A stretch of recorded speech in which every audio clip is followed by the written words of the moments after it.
मगरा थाना पुलिस ने बड़ी कार्रवाई करते हुए 5 करोड़ रुपए की ठगी के आरोपी को गिरफ्तार किया है। आरोपी की पहचान नदिया जिले के नवद्वीप निवासी सोमनाथ मुखोपाध्याय के रूप में हुई है। पुलिस के अनुसार आरोपी ने यूनिक कंपनी नाम से फर्जी संस्था बनाकर शेयर मार्केट में अधिक मुनाफा कमाने का लालच देकर निवेशकों से ठगी की है। जांच में कई सुराग मिलने पर उसे तारागन गांव स्थित घर से गिरफ्तार किया गया। गिरफ्तारी के बाद सोमनाथ को चुचुड़ा अनुमंडल अदालत में पेश किया गया, जहां से उसे कोलकाता की आर्थिक अपराध शाखा (EOW) को सौंपा गया है। आरोपी ने अदालत में खुद को बेगुनाह बताया और दावा किया कि इसमें कई लोग जुड़े हैं, उसे झूठे मामले में फंसाया गया है। पुलिस ये भी जांच कर रही है कि क्या आरोपी ने बर्दवान, हुगली और अन्य जिलों में भी ऐसी धोखाधड़ी की है और मामले में अन्य लोग भी शामिल हो सकते हैं। সম্পূর্ণ সত্য নয়, মিথ্যা চক্রান্ত করে ফাঁসানোর জন্য কে আছে? অনেকে আছে, কার নাম বলবো?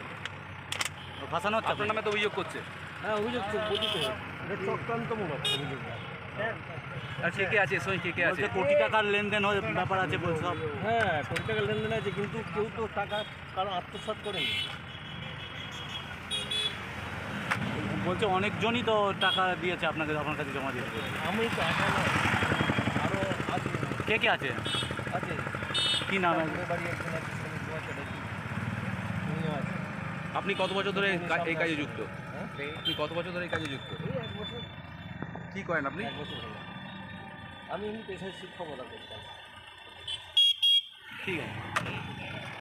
আমাদের কাছে বলেছিলেন যে কিছু ROI দেবেন, সেই ভিত্তিতে ওনার কাছ থেকে আমাদের কাছ থেকে টাকা তুলেছিলেন এবং প্রথম কিছু টাকা ফেরতও দিয়েছিলেন। তার ভিত্তিতে আমরা আবারও ওনার কাছে কিছু টাকা ইনভেস্ট করেছিলাম, যেহেতু উনি আমার পরিচিত ছিলেন তাই।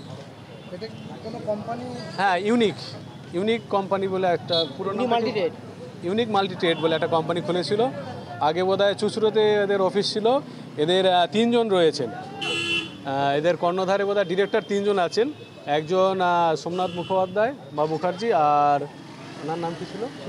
সমীর মুখার্জি বলে একজন আছেন, বয়স্ক লোক, সমীর চ্যাটার্জি। আর একটি মেয়ে আছেন বোধহয়, ওনার নাম কি বলা যাবে? তনুজা খাতুন, জানো সঠিক? তনুজা খাতুন। এরা 3 জন, এদের বোধহয় মেমারি ওইদিকে বাড়ি আছে, বলছি।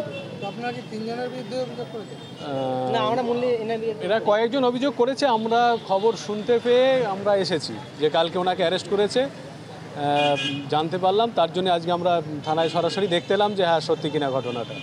কত বছর ধরে ব্যবসা চালাচ্ছে? এটা তো 1 বছর ধরে, বেশি দিন নয়, 1 বছরের মতো হয়। আমার ওখানে বোধহয় 1,10,000 হবে এখন, বোধহয় যে টাকা 10 লাখ টাকার মতো হবে। আমি প্রপার্টি বিক্রি করে টাকা দিয়েছি। ফেরত পেয়েছি কত হিসাব দেখতে হবে, ওটা তো মনে নেই, হয়তো 3-4 লাখ টাকার মতো ফেরত পেয়েছি।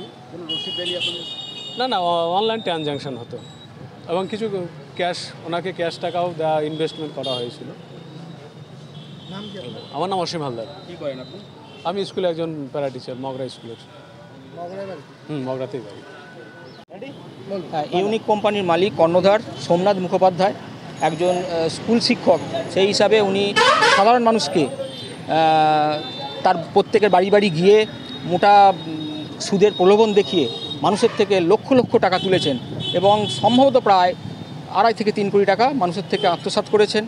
করে আজকে মানুষকে, সমস্ত এই এলাকার মানুষ এবং বিভিন্ন এলাকার মানুষকে মানে আজকে পথে বসিয়ে দীর্ঘদিন ধরে প্রায় 1 বছর প্রায় মানুষদেরকে মানে একটি পয়সাও তিনি ফেরত দেননি এবং দেওয়ার বিভিন্ন সময় বিভিন্নভাবে মানে প্রতিশ্রুতি দিয়েই গেছেন শুধু, কিন্তু কোনো মানুষ আর কোনো পয়সা মানে আদতেও কোনো পয়সা ফেরত পায়নি। এবং মানুষগুলো আজকে মানে আত্মহননের পথে, মানে যারা না খেতে পেয়ে দরিদ্র মানুষ, বহু মানুষ এখানে মানে কিছু পয়সা রেখে যদি কিছু পায়, রুজি রোজগার চলে, এই আশায় মানে ওনার সঙ্গে এসেছিলেন। একজন স্কুল শিক্ষক হিসাবে প্রত্যেকের কাছে এই আবেদন করেছিলেন, আমি একজন ব্রাহ্মণ মানুষ, সবাই সেই হিসাবে সরল বিশ্বাসের উনি একটা মানে বিশ্বাসঘাতকতা করেছেন, যেখানে মানে একটা অর্থের এখানে ইনভেস্টমেন্ট শেয়ার বাজারের নাম করে উনি টাকা পয়সা সাধারণ মানুষের থেকে নিয়ে সেখান থেকে তিনি আত্মসাৎ করেন এবং আজ পর্যন্ত কোনো মানুষ ওনার থেকে কোনো পয়সা ফেরত পায়নি। তা এমতাবস্থায় মানে আমরা মানে পথে বসেছি। তা সেই জায়গা থেকে আমাদের বিভিন্ন মানুষজন এখানে রয়েছে যারা এই একইভাবে এই মানে ইয়েদের মধ্যে রয়েছেন, যারা অসহায় অবস্থার মধ্যে রয়েছেন কিন্তু কোনো টাকা পয়সা ফেরত পায়নি। তা আমরা প্রশাসনের কাছে সেই নিয়ে দাবি করেছি যাতে যদি আমরা কোনোভাবে সেই সাহায্য পাই, যদি অর্থ ফেরত পাই। বহু মানুষ এইভাবে কিন্তু মানে আজকে আত্মহননের পথে রয়েছে। অভিযোগ জানিয়েছিলেন? হ্যাঁ, অভিযোগ জানিয়েছে। বলো, এই অভিযোগ জানিয়েছে আমার ভাই। বলো, তুমি বলো, তুমি বলো, তুমি অভিযোগ জানিয়েছো না, তুমি বলো, তুমি অভিযোগ জানিয়েছো। ইওডব্লিউতে আমরা অভিযোগ জানিয়েছিলাম, ইওডব্লিউতে অভিযোগ জানিয়েছিলাম। আমরা আরও 5 জন আছি আমরা।